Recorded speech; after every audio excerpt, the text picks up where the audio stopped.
필사 42일차가 되는 날입니다. 오늘은 주님께 순종하는 경건의 삶. 경건이라는 것이 하나님 앞에 하나님 뜻에 합당하게 사는 삶이거든요. 주님께 순종하는 경건의 삶을 잠언 필사 42일차에서 한번 보시도록 하겠습니다. 잠언 15장 25절부터 33절인데요. 순종하는 이유는 사실 간단하죠. 우리가 평안을 누리게 하기 위해서죠. 하나님으로 가야, 하나님 날개 밑에 거하야 우리가 평안을 누릴 수 있는 것이지, 하나님께 벗어난다고 해서 우리 아담과 하와였던 것처럼 원죄를 저지를 때처럼 하나님을 내가 벗어난다고 하면 그 다음부터는 고생이 도리어 시작이 될 수가 있습니다. 제76경구부터 184경구까지 보시도록 하겠습니다. 여호와는 교만한 자의 집을 허시며 과부의 지게를 정하시느니라. 집이라는 것은 이제 그냥 이런 물질적인 집뿐만 아니라 위치적인 집뿐만 아니라 가정, 세대, 가문을 뜻하고요. 과부의 지게라고 해서요. 네, 땅 지자 경계할 때 그 개자를 써서 땅의 경계를 씁니다. 하나님께서 과부의 지게를 정하신다가 무슨 얘기? 이게 그냥 읽으면 잘 모르시는데 이 당시에 어떤 일들이 있었냐면 부자들이, 힘 있는 자들이 과부의 그 땅을 침략하거나 빼앗은 일이 굉장히 흔했다 그럽니다. 다시 말하면 이 지게라는 얘기가 이제 경계 이런 거에 민수기에도 이제 막 나와요. 여기도 보시면 이 그릇이 여기까지 이렇게구나, 이 땅이 이렇게 경계가 나왔구나 보실 수 있는데, 이거를 경계할 수 있는 이제 돌을 세우는데 이게 지게석이라 그럽니다. 그러니까 이 돌이 내 땅이 여기까지다라고 표시해 주는 거예요.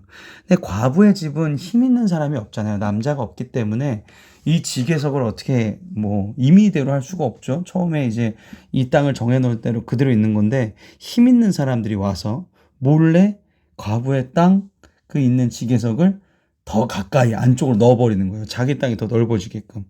막 이렇게 땅을 뺏었던 일들이 많았다라는 것이죠. 이게 신명기에서도 한번 나옵니다. 기업의 땅에서 조상이 정한 내 이웃의 경계표를 옮기지 말지나. 이 경계표가 지게석을 뜻하는데, 다시 본문 말씀을 보시면 15장 25절은 그래서 힘없는 자의 지게석, 우리는 마치 과부 같은 거죠. 우리는 힘이 없습니다. 아무리 인간이 인문학을 많이 공부하고 과학이 발전되더라도 악한 세력이 한번 들이닥치면 그냥 다 무너지거든요. 힘이 없습니다. 그런데 그 힘 없는 자의 지게석을 누가 지켜주시는가? 하나님이 정해주신다라는 것이죠.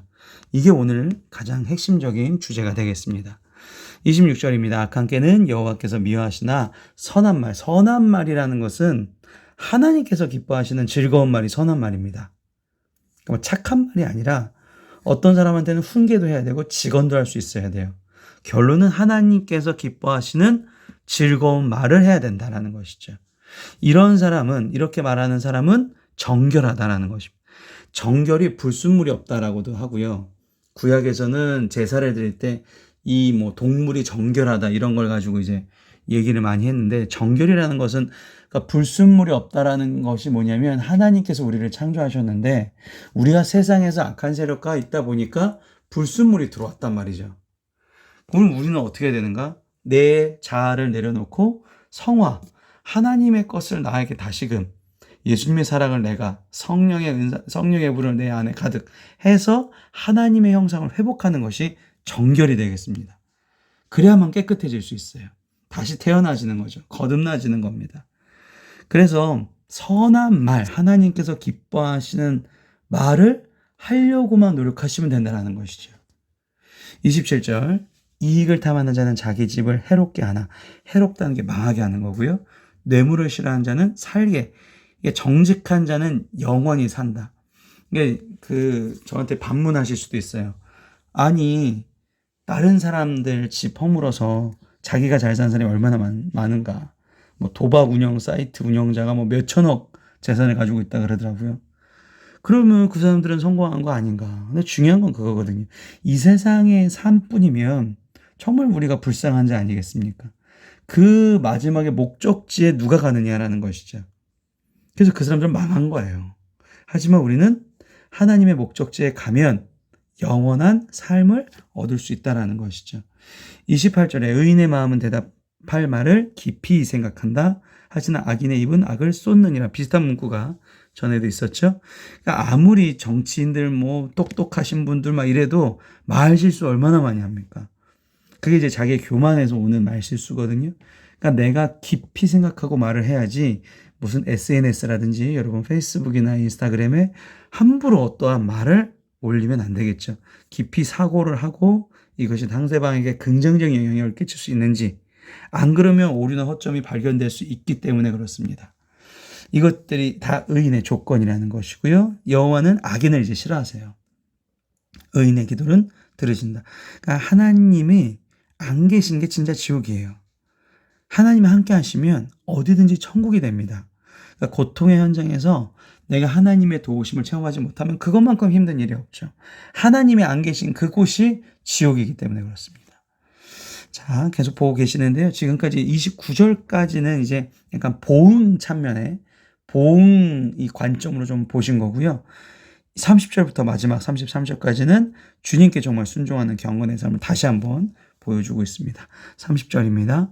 눈이 밝은 것은 마음을 기쁘게 하고 좋은 기별은 뼈를 윤택하다라는 말이 성경에 많이 나오는데 기름칠. 우리 고기 좀 먹어서 배에 기름칠 좀 할까?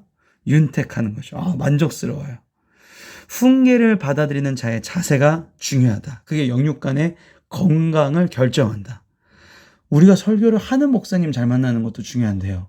설교를 잘 듣는 성도님 만나는 것도 중요합니다. 내 주변에 있는 성도들이 목사님의 말씀을 얼마나 잘 듣느냐. 그 책 중에 그런 책도 있어요.